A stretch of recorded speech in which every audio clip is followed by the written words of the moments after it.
بسم اللہ الرحمن الرحیم۔ ایک علاقے میں ایک بابا جی کا انتقال ہو گیا۔ جنازہ تیار ہوا اور جب اٹھا کر قبرستان جانے لگے تو ایک آدمی آ گیا اور چارپائی کا ایک پاؤں پکڑ کر بولا، مرنے والے نے میرے 15 لاکھ روپے دینے ہیں، پہلے مجھے پیسے دے دو، پھر اس کو دفن کرنے کے لیے لے جاؤ۔ اب تمام لوگ کھڑے ہو گئے، تماشا دیکھنے لگے۔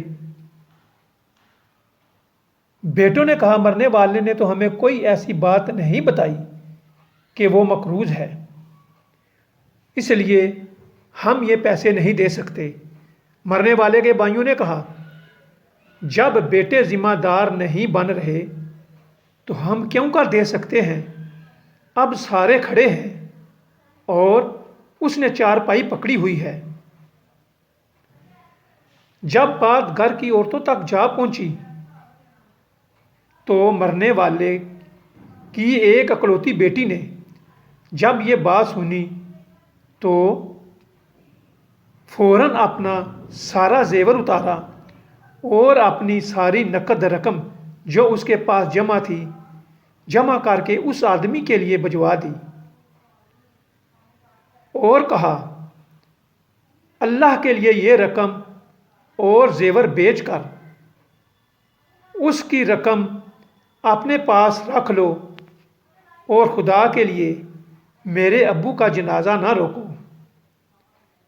میں وعدہ کرتی ہوں کہ مرنے سے پہلے سارا قرضہ ادا کر دوں گی، باقی رقم کا جلد بندوبست کر دوں گی۔ اب وہ آدمی کھڑا ہوا اور سارے مجمع کو مخاطب ہوا اور کہنے لگا، اصل بات یہ ہے کہ میں نے مرنے والے کے 15 لاکھ روپے لینے نہیں، بلکہ میں نے مرنے والے کے 15 لاکھ روپے دینے تھے اور اس کے کسی وارث کی تلاش میں تھا۔